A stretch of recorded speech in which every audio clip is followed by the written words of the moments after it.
হযরত আবু হুরায়রা রাদিয়াল্লাহু তাআলা আনহু থেকে বর্ণিত, তিনি বলেন, আমি রাসূলুল্লাহ সাল্লাল্লাহু আলাইহি ওয়াসাল্লামকে বলতে শুনেছি, নিশ্চয়ই সর্বপ্রথম ব্যক্তি কিয়ামতের দিন যার উপর ফয়সালা করা হবে সে ব্যক্তি যে শহীদ হয়েছিল। তাকে আনা হবে, অতঃপর তাকে তার আল্লাহর নিয়ামত রাজি জানানো হবে, সে তা স্বীকার করবে। তিনি বলবেন, তুমি এতে কি আমল করেছ? সে বলবে, আপনার জন্য জিহাদ করে এমনকি শহীদ হয়েছি। তিনি বলবেন, মিথ্যা বলেছ।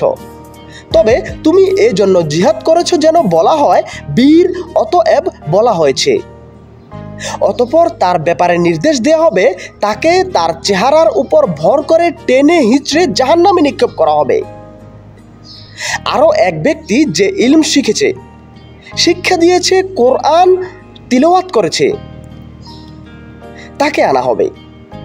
অতঃপর তাকে তার নিয়ামত রাজি জানানো হবে, সে তা স্বীকার করবে। তিনি বলবেন, তুমি এতে কি আমল করেছ? তিনি বলবে, আমি ইলম শিখেছি, শিক্ষা দিয়েছি ও আপনার জন্য কোরআন তিলাওয়াত করেছি। তিনি বলবেন, মিথ্যা বলেছ। তবে তুমি ইলম শিক্ষা করেছ যেন বলা হয় আলেম, কোরআন তিলাওয়াত করেছ যেন বলা হয় কারি।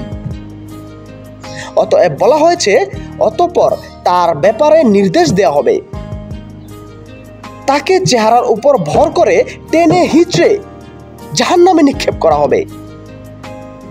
আরও এক ব্যক্তি যাকে আল্লাহ সচ্ছলতা দিয়েছেন ও সকল প্রকার সম্পদ দান করেছেন, তাকে আনা হবে। তাকে তার নিয়ামত রাজি জানানো হবে, সে তা স্বীকার করবে। তিনি বলবেন, তুমি এতে কি আমল করেছ? সে বলবে, এমন খাত নেই যেখানে খরচ করা আপনি পছন্দ করেন আমি তাতে আপনার জন্য খরচ করি নাই। তিনি বলবেন, মিথ্যা বলেছ।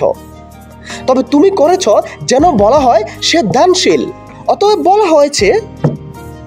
অতঃপর তার ব্যাপারে নির্দেশ দেওয়া হবে, তাকে তার চেহারার উপর ভর করে টেনে হিঁচড়ে অতঃপর জাহান্নামে নিক্ষেপ করা হবে।